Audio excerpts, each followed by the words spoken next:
So it is my great pleasure and privilege to introduce Sierra Leone's Minister of Education, David Sengeh, who's also been one of the leaders, I think the chair or the co-chair of the Education Summit at the UN that just took place, and a real force in the global education movement. I'm especially grateful that he's with us because at the last minute, he was asked by his president to accompany him in a visit to the north of the country. So he's with us, even as he's also with his president, attending to other issues. So I think what we're going to do is we're going to hear from him. We're going to hear from him share with us the reality of how policies are designed in a context like Sierra Leone and in other contexts. And he's going to share some initial thoughts and then open it up for conversation. So with that, by way of introduction, David, please, the floor is yours. Over to you. I have to pause for a second to sing the national anthem. 1 second. You're going to sing the national anthem? Okay. No, they are.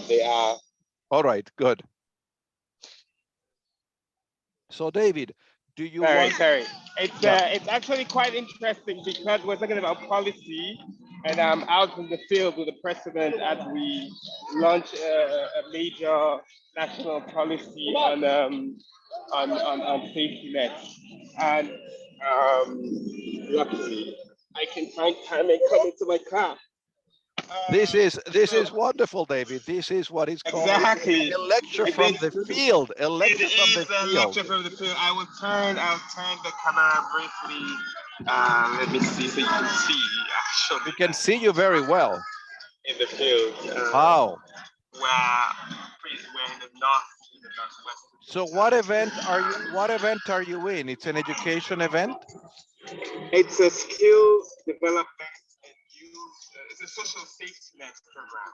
So the government has a social safety net program, and within the social safety net, it's about, this one particularly focuses on youth, women, financial inclusion, and the poor, the rural poor. And the point about this is ensuring that people are able to benefit from those resources. But I wanted to speak about a specific policy on inclusion, actually radical inclusion, and the question that you'd asked around how governments make policy. I have a book coming out in May called Radical Inclusion, and essentially it's the purpose of the book is that I wanted to write a set of steps, right? It's called Radical Inclusion, 7 steps towards making a more just society. A set of steps that we can all follow, that everybody can follow to work on something that leads to a more just society. So the day I was made minister, I took the oath of office. I went to State House, swore on the Bible to serve the country. I went to my ministry and saw my staff, and I went to a program. I was late to the program, and we were there, and I went into the audience, into the back, sat among the students, and the president had a speech that he was giving. He started talking. He goes off script a little bit because I know his script. I do contribute a little bit to his work, and I was just chief innovation officer. And he goes, you know, a lot of people ask me, should pregnant girls go to school or not? I say no. I say pregnant girls should not go to school. And I had joined the cabinet thinking that this is something anyway that I will work on. This was the policy I was going to help shift. But here the president was, he had, here I was, the president was, and he had, he was essentially telling everybody that his government was going to double down and ban pregnant girls from going to school. Which was the opposite of what you wanted, right? That's the opposite of what I wanted. And he That and they did not. he hadn't discussed that with you before he made his public announcement. No. So this is That this was is my already, first day yeah. So of this is my. already I very had to. helpful. Yeah, very helpful. Yeah. Yeah, exactly. So I mean, for a while, I literally thought maybe I shouldn't even do the job, because this was against everything that I believed in, that I stood for. This was against what I thought he believed in and what he stood for. I remember leaving and driving back with him, joining his convoy, going to State House, and joined him at lunch, and said, "The thing you just said, do you mean it?" And he said, "Sure." Um, and Unfortunately, the people who were with him at lunch that day kind of supported him, and I decided to keep working anyway. Um, so here I was on day one. I had something. Now, not just did I not believe in it, I was charged to enforce the policy of pregnant girls not going to school and of parent learners not going to school. Um, I went back, I engaged, and then the book talks about different things, about understanding the problem, identifying the exclusion, understanding the problem, building a coalition, understanding why now, why us, taking action, and then beyond, and then now you have a new normal. How do you, those who previously excluded and those who were excluded, how do you get them to work in the new normal? And then beyond exclusion, those are the 7 steps. But I went back and started building, understanding the problem, listening to people, went all over the country, engaged people on my team, many of whom did believe that pregnant girls should not go to school. People in my family, my cousins, the mothers of my staff did not believe in this, the culture, religion, everybody. But then slowly engaged them and use data and meet. The thing that changed the president's opinion was this idea of double victimization. And it was he had this thing about girls and gender. And here he was saying that girls should come to school, no gender violence, remove have sexual penetration laws, made rape an emergency. And I said, if you ban pregnant girls from going to school, you're double punishing them. They already are victims because they did not give consent. Many of them, they were raped. And here we're saying you were raped, you deserve justice, but we're going to punish you by not sending you to school again. That did the trick for him. And so I knew that I had him, and he reasoned. Then I ended up engaging with the public. For the public, I knew the public was against this. I knew every time I went to the public, I was attacked, all shapes and all forms. But I knew when I desired to go to the media, because the only way you change policy that is based on culture and perception is by changing that culture and perception. And the only way you do that is to engage with it. It's difficult, but it is what it is. It's a difficult thing for all of us. And then I went from that to beginning to put it in the president's speech. So this thing happened on November 20th, actually. Today, the 11th, was my anniversary when I went to Parliament 3 years ago. I went to Parliament to be a minister today. But on November 20th, which is World Children's Day, this was the program, this was the event. The 13th of December, about a month later, the president was given a speech, public speech about girls and sanitary hygiene and welfare. And because I had mentioned that I do influence his speech, I put in his speech there that I will instruct the Minister of Education to set up a task force on radical inclusion and comprehensive safety. And he read it. That was the first mention of the word radical. Of course, by that time we'd been talking about it and we had agreed that we should do more research. But once that he said that, then I used that as leverage to then go to the ministry and set up this task force with UNFPA and multiple other partners. And we went from there to essentially putting in the work, their teams doing the work, doing research. and then expanding what radical inclusion meant. The second thing was I didn't want it to just be about pregnant girls, because that's where the moral of the problem was. So we included radical inclusion to be pregnant girls and parent learners, people with disabilities, all kinds of disabilities, physical and cognitive, people from poor homes, and people in remote areas. And these are people who were historically marginalized, physically, whether based on infrastructure, history, laws, whatever, but these are marginalized people, groups of people in society. And then we put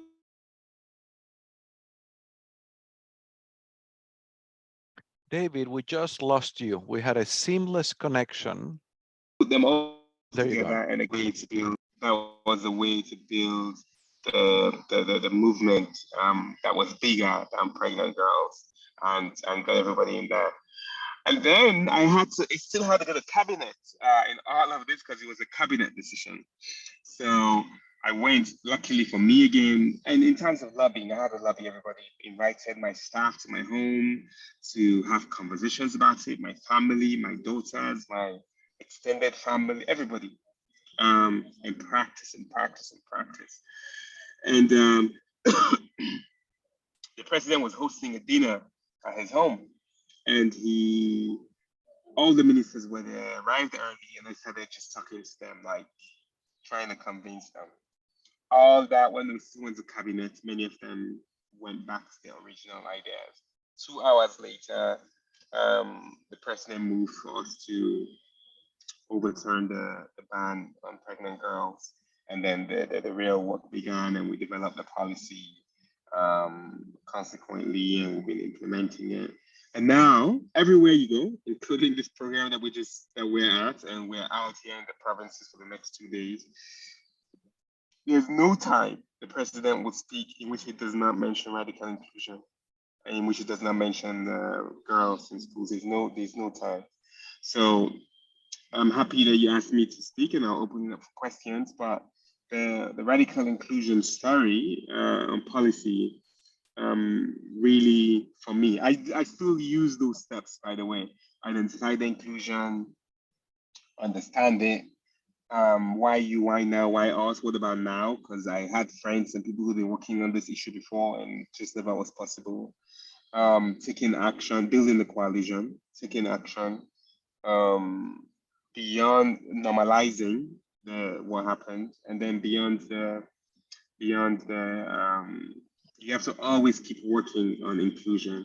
And there's a reason why it's important to keep working on inclusion, because I mean, for example, now just last week there was all this hate about, in my college days, I went to Harvard for undergrad, and in my blocking group,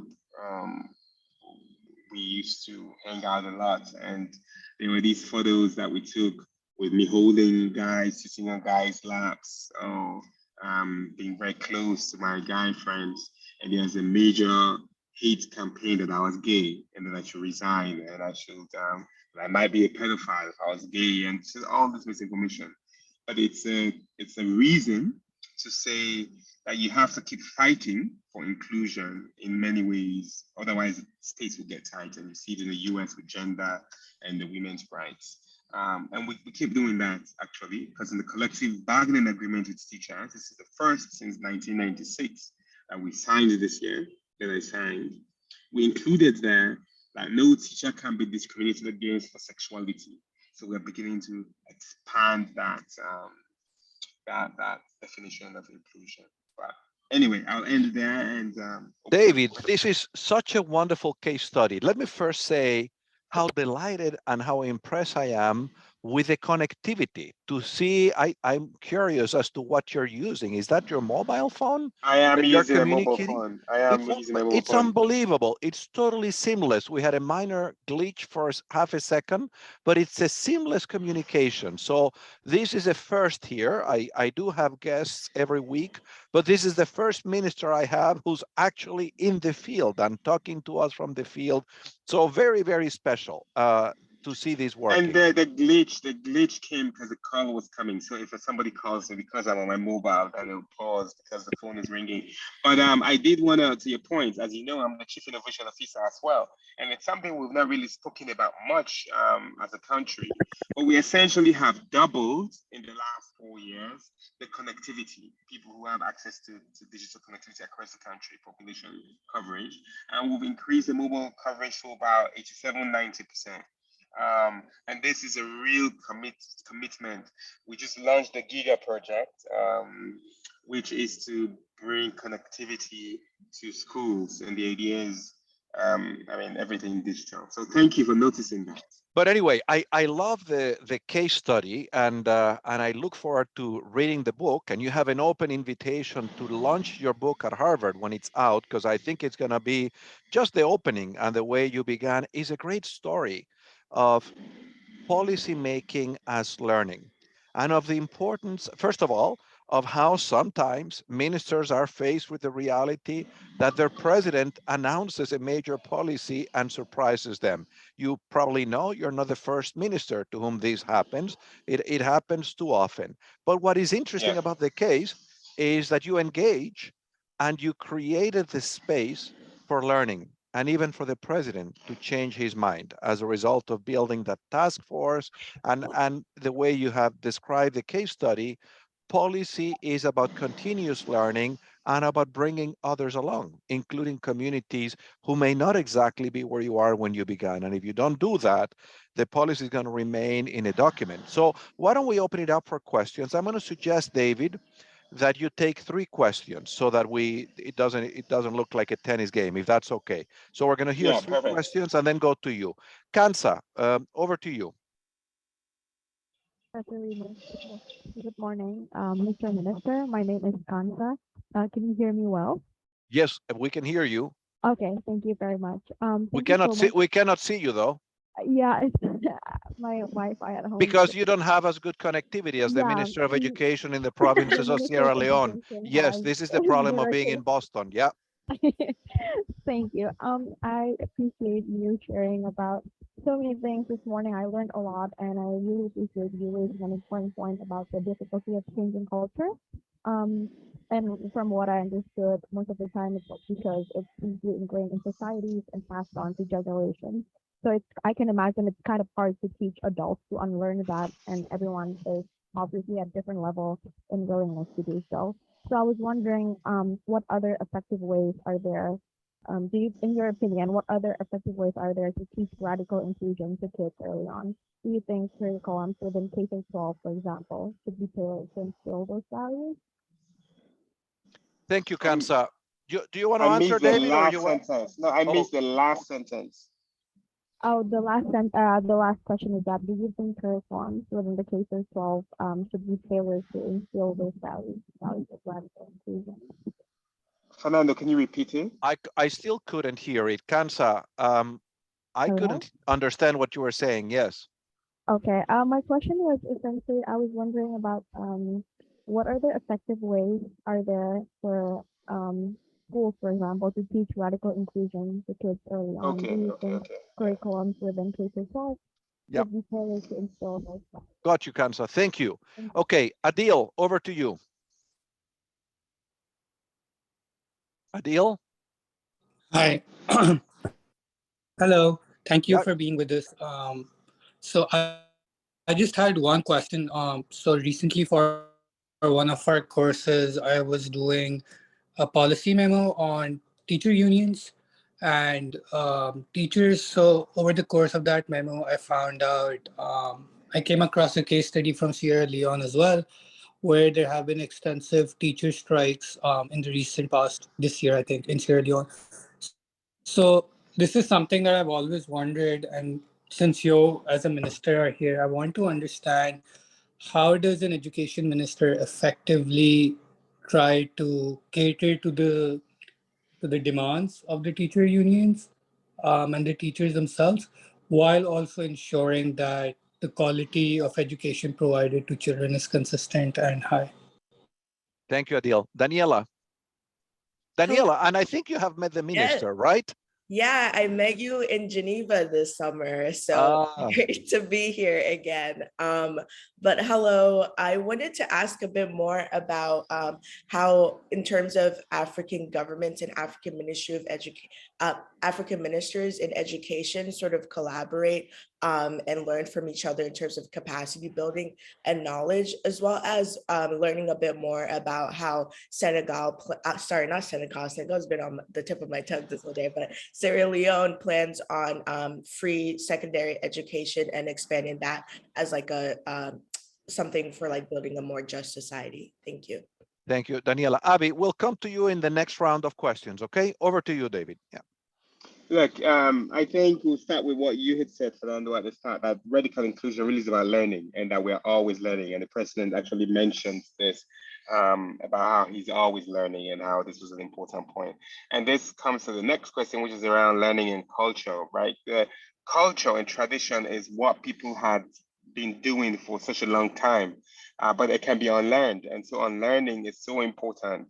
And about how we teach kids, really, I believe in learning how to learn. We have to teach kids how to unlearn, learn how to learn. And in some of the reforms that we are doing in Sierra Leone, we have what we call the 5 C's: critical thinking, computational thinking, creativity, comprehension, Oh, David. and civics. Mhm. And the last time Fernando had some students who worked with us, one of the other students who we'd worked with from Yale had helped us develop these guiding frameworks for civics. It was a long research that GPE and UNESCO actually ended up using as well. And this is what drove our curriculum for civics. And so I do agree that we have to teach kids, and effective ways is by modeling it, by having kids practice. You can't. I had there was some time I forgot what I had said. There's no the path of least resistance is not an option if you want to change society. You have to take action and you have to fight against you have to use resistance and you have to break through these norms. These cultural barriers are really difficult. So and the kids have to learn how to do it effectively. On the teacher strikes, please share with me the information that you received, because my immediate response, which is not like a defensive response, is there were no strikes officially in Sierra Leone. Teachers did give us a notice to strike. We did negotiate with them. There were non-teacher movements, some teachers who did not teach, but it wasn't recognized schools were ongoing. And the reason why it's important to make that distinction, and I've been trying to meet with some of those teachers as well, is only the teachers union, there's only one official teachers union, can negotiate with the government. And my position was clear in all of this. I don't negotiate with anybody that is not on the teachers union. And while all of that was happening, I met with all the teachers union and they wanted money, okay, increased salary. And I said, I will not talk about money until we finish developing all the technical terms. And there's a reason for that. It's since 1996, there has been many salary raises, but no improvement in the technical output. And I wasn't gonna be another minister who just comes and does the great salary increase and we go back to the same documents.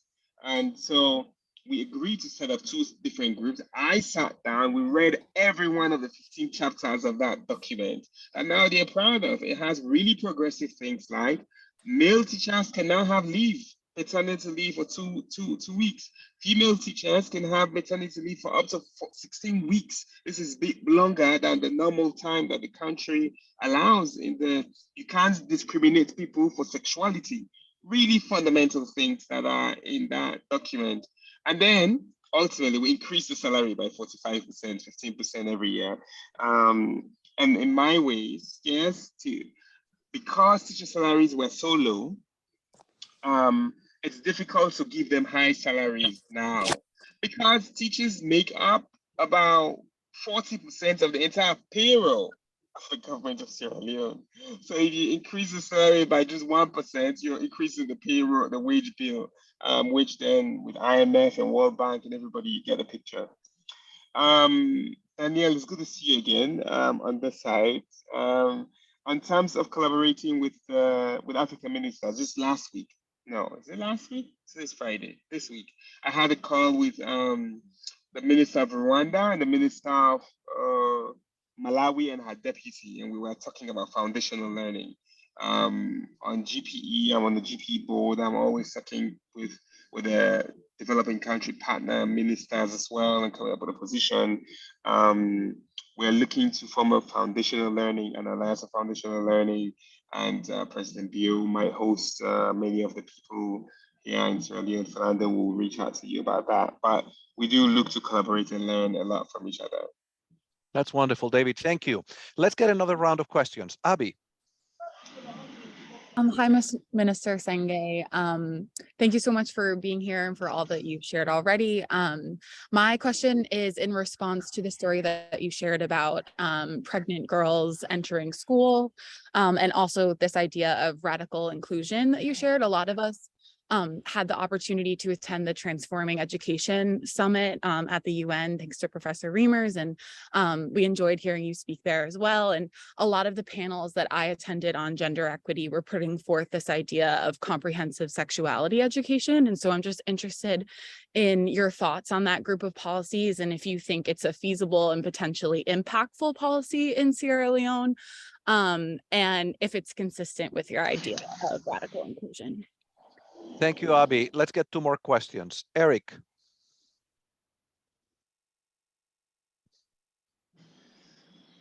Eric? Yes. Hello. I was wondering, I noticed that in Sierra Leone, roughly like 75% of the people don't speak English as a mother tongue, but English is the official language of most schools and official documents and government work. So I was wondering if within radical inclusion, there are efforts to sort of include these language groups, particularly in the very early childhood education system. Thank you, Eric. Ronak, you get the last question on this round. Oh, thank you so much. Thank you so much, sir, for this opportunity. My name is Ronak. I'm going to ask a more technical question because I believe that one of the important undiscussed jobs of the Minister of Education is also putting off fires within the government systems. So how do you select these firemen, or how do you select your team, and how diverse and what different backgrounds do they actually have? Thank you. Yes, I'll start with that. You're right. A lot of, particularly the Minister of Education, every day is a problem. Everybody has because every parent, every household, every child is one of yours. My team, I have a delivery team, and the people within my ministry hated it, but I got cabinet concurrence on it, so we made it work, and I found money for it.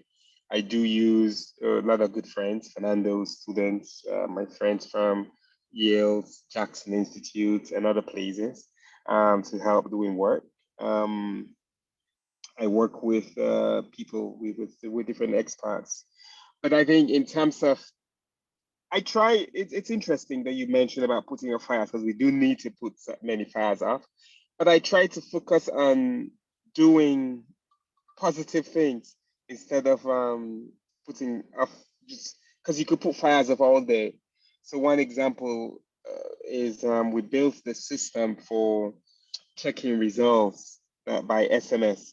And at the time when we were doing it, there were many other issues we were coming up with, whether the results were delayed or withheld. But once we deployed and built a system to allow every child, whoever you are, to know your results by SMS immediately, everybody was speaking about that, and it was positive, and it lasts longer. And it's a technology that was built with radical inclusion in mind. So I find a diverse team. Most of my people are young people in my delivery team. They're all young. They're all women. Most of them are women. And we're a lot of tech guys. I have tech because I do program, and it's important that I have ideas and I have somebody who can go write the program if I give them a pseudocode to develop something quickly. On the language, yes, English is the official language, and Bengali, by the way. I was just in Bangladesh recently, and and they're very happy to hear that. That's from during the war with the military who were here. But English is our official language, and we it's the language of instruction. In the draft education policy, which is there since 2010, we are writing a new education act. It's a draft. That's how policies, back to policies. When I came, by the way, the radical inclusion policy, there was a draft policy on disability since 2010, and I was like, what the? Anyway, but same with this policy, basic education policy, which we're updating now and developing a new act. In that draft policy, it says you should teach kids in their mother tongue from in the early years. People do, actually, many people do, but it's not, we don't have content in all the local languages, 16 different languages, to teach all the teachers, to be able to teach all the children, when ultimately they have to be learning English. So to be honest, I'm not a stickler with it. I don't push to enforce it. It is there, but ultimately, English is what they're going to learn anyway, is what they're learning to be literate in, and our languages are so many and are not going to be taught globally. But they do teach Mende, Timini, Creole, Limba in schools. I took Creole in primary, in junior secondary school, and I can read and write Creole effectively. So people who can do that have the option. On comprehensive sexuality education, it's important. Just yesterday, or 2 days ago, I couldn't go because I had a conflict. The launch is UNFPA, an action framework for this. We have done extensive work on CSE. We'll continue to call it CSE. People called me to say, oh, should we change the name? It's like, no, it's CSE. Call it, it's not. Sure, you can call it life, health, family, life, families, whatever. But in Sierra Leone now it's CSE, and we're not going to back down. We will make sure that even though the religious groups call my CEO and tell them to remove this from the curriculum, we're not going to give in as long as I'm minister. All right. Thank you, David. Let's get another round of questions, if we may. Julia, over to you. Hi, thank you for being here with us. I just had a question in terms of the inclusion policy. When you were talking about radical inclusion, I was curious to know if you had resistance from any of the teachers. And I know that Sierra Leone has been working on kind of teacher professional development. So I'm curious to know if you have incorporated any of the inclusion policy training into the professional development. David, I have a question, if I may. So before you were Minister of Education, you were the Chief Innovation Officer for the entire country across governments. And I wonder, now that you're in this sector, how do you see the education sector in terms of the possibilities and the challenges of innovation? Because you do have a broader, a cross-sectoral perspective. So as you think about education, what are the possibilities, but also the stumbling blocks that you see for innovation? And let's get a third question. Priyanuj. Thank you, Professor. Thank you, Minister, for being with us today. So of late, there's been a discourse around schools and organizations being learning organizations, but we don't often hear too much about ministries and bureaucracies being learning organizations. So my question is, how do you see yourself or your role as a minister in promoting a culture of learning and inquiry in the education ministry? These are all good questions because I do it by modeling it. I run these things called, I've been doing it less. I've been on Facebook for 2 weeks or 3 weeks now, and it's a big deal because I posted what they call public education and public education every day on Facebook. But every now and then I go off because it's toxic, and that's where all the BS was coming from. But I learn a lot, and I learn on the job. Yesterday I was at State House. There's this lady, she's a cleaner. And she came to tell me that she's doing adult education, and this is before I met the president, and I interviewed her, like, oh, where do you take adult education? What do you learn? Let's come and read together, show me, kerosene, she's practicing it, going through, and I record it, and I share it with people. And I think it's important when I do that and everybody sees it and everybody in the country or my team model that. And you have, for me, most important is you have young people who see this way of interacting as well and they believe in that hands-on learning framework of sharing ideas, exchanging ideas. I have these groups all over again because I can. I have time. People think with my WhatsApp groups, and in my WhatsApp groups, I have a general WhatsApp group with all my staff that has everybody, all levels. I think I'm the most active in the group, like just engaging with people on ideas, sharing questions, comments. Anybody, I engage actively. This is true within all my organizations at the SDI as well, and within other institutions. You can't learn about, you can't teach people to be a learning organization without modeling it. You just have to do it.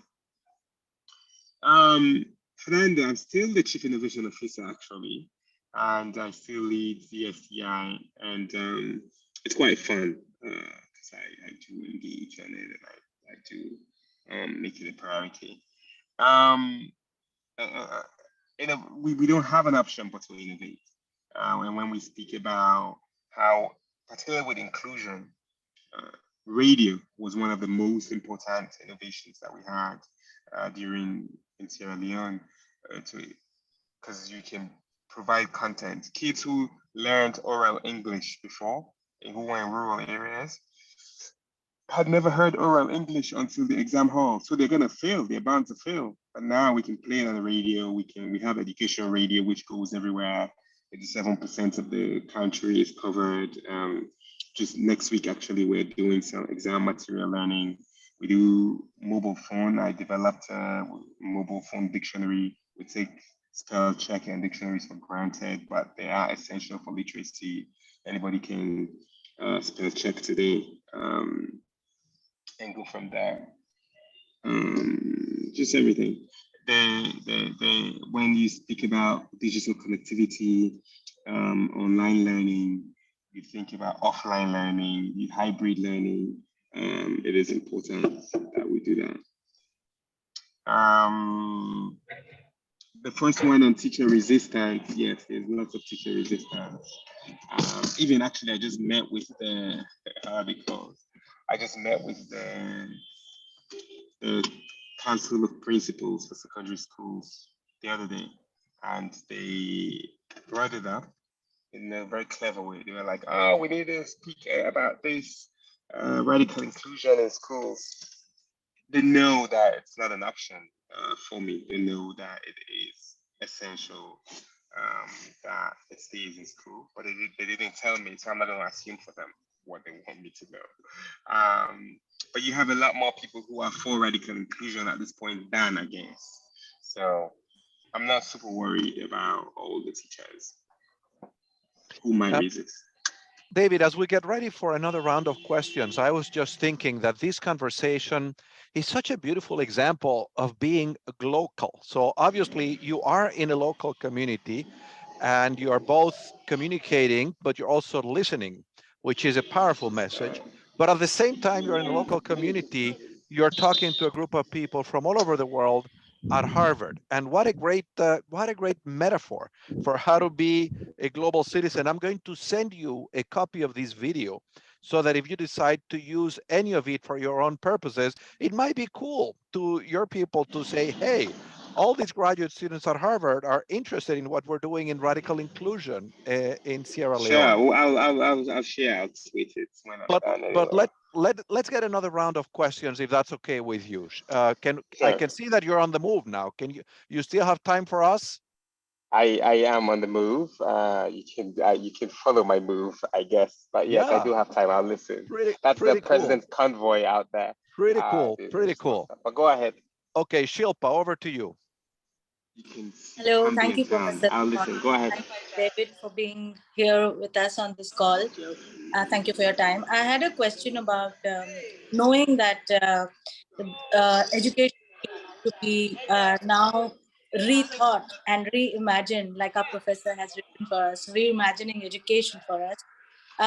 What do you think are your goals for Sierra Leone in the coming years, knowing that COVID has now changed the scenario of education completely for us? So what are your plans or what are your future goals for Sierra Leone in the upcoming years? Thank you, Professor. Thank you, Shilpa. David, thank you for sharing those images. As you might imagine, at this time of the year, there are barely any leaves left on the trees and it's quite cold outside. So this is warming our hearts and making us a little envious of where you are. Ig, over to you. Okay, first of all, thank you very much for the opportunity to give us the opportunity to talk with you. I'm Ig from Brazil, and my question is about radical inclusion. And one of the challenges when we talk about radical change and the critiques is that sometimes it's too much and tends to fail. So what are the actions that you are doing to make sure that this radical inclusion will be in the agenda of Sierra Leone when you leave the Ministry of Education? So the challenge of continuity, you won't be there Exactly. forever. And so how do you make sure that things stay the course? Rahat, over to you. Hello, Minister. Thank you so much for being here.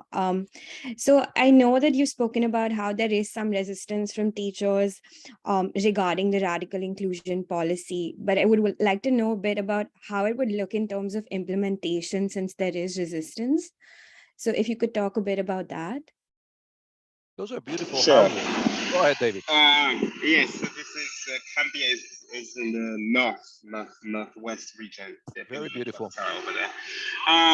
So in terms of, I mean, I think the way is really just continuous dialogue, always with the teachers, and that will continue to show and demonstrate. So one way is by promoting kids who have done well, who were pregnant. There are many stories everywhere of kids who have who were pregnant and who are now back in school and they all passed. And it's important that we show those that pregnancy is not a challenge. We show these girls who have disability issues, who are doing really, really well, top of their class still. And it's important to demonstrate that. That's one way to make sure that we'll keep fighting the resistance, because it's about breaking myths, right? Because people believe those things that are not true.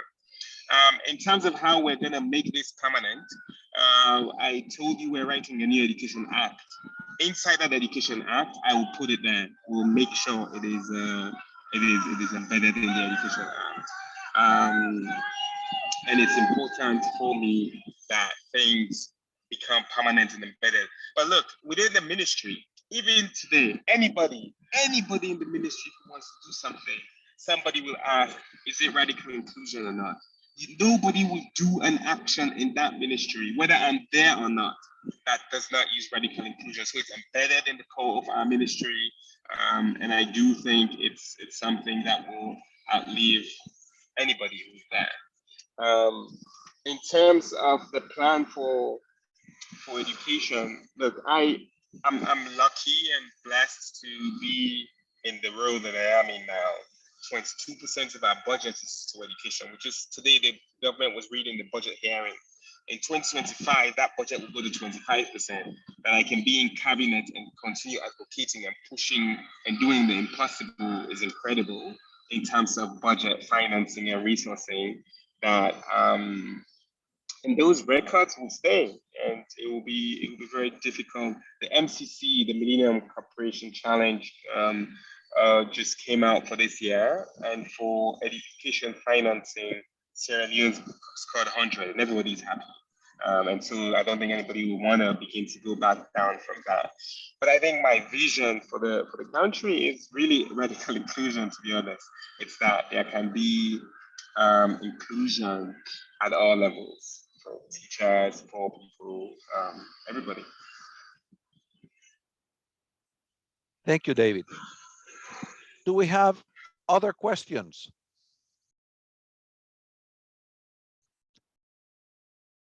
Tomas, over to you. Thanks. Hi, Minister. Well, we've learned that policy, it's a lot about prioritizing.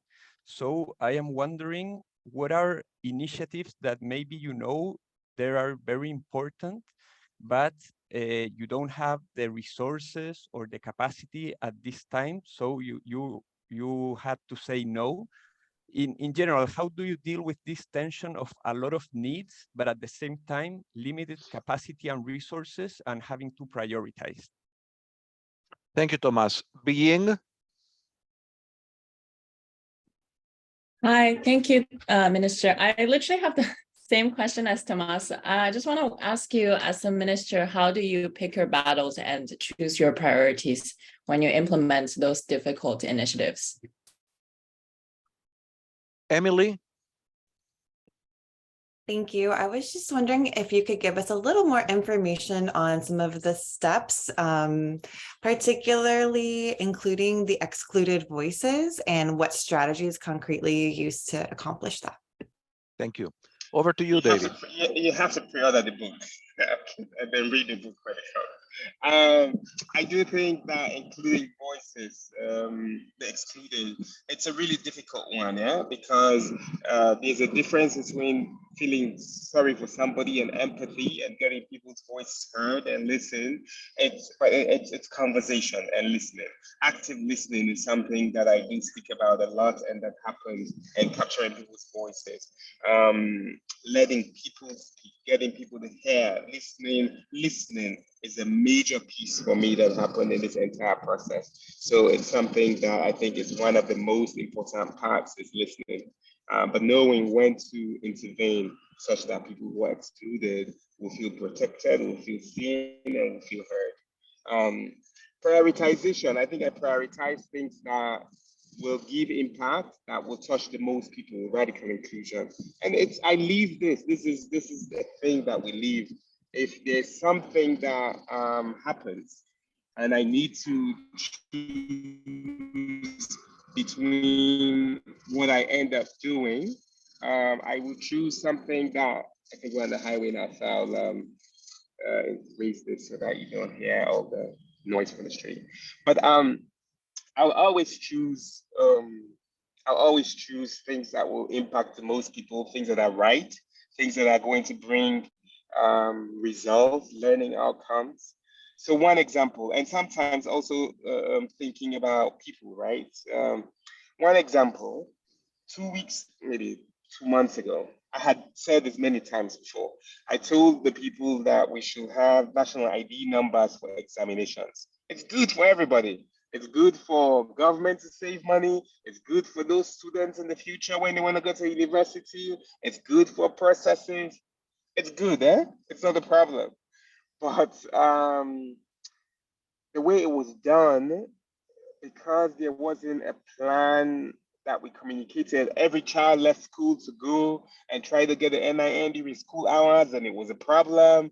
And there were some people who don't live in the cities who then have to go and find places to retrieve their numbers. They have numbers, but they don't know how to get it. It became complicated. And I brought this cabinet, and very funny, actually. You can't, well, cabinet conclusion, cabinet is secret, but I brought this cabinet. But some of the voices from cabinet, really important voices, use the argument of radical inclusion to say I had to stop the policy for examination classes because of every child will have an option to know their national ID number. And I just sat there like, okay, I brought this to save government money, but I understand that now radical inclusion is such a fundamental part to how the cabinet thinks, that we'll use it, even when we think it's good for us. It would have been good for us to pass that. But we said, no, we want as many people to register. And if the NIN excludes some, then it's not acceptable. So we prioritize really using radical inclusion and impact and value.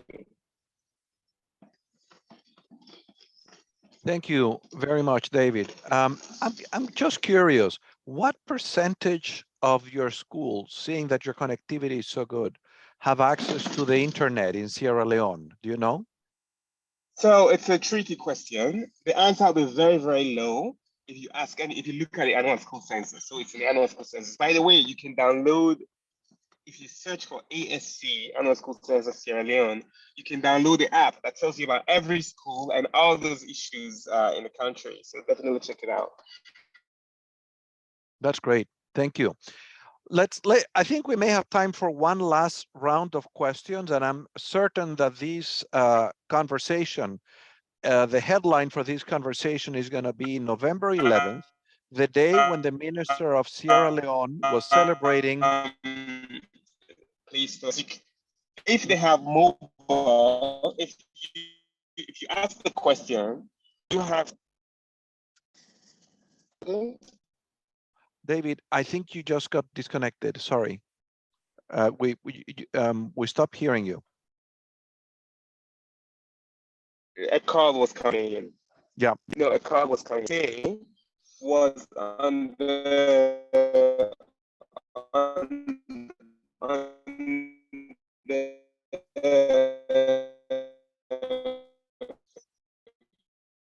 Yeah, we can't hear you, David.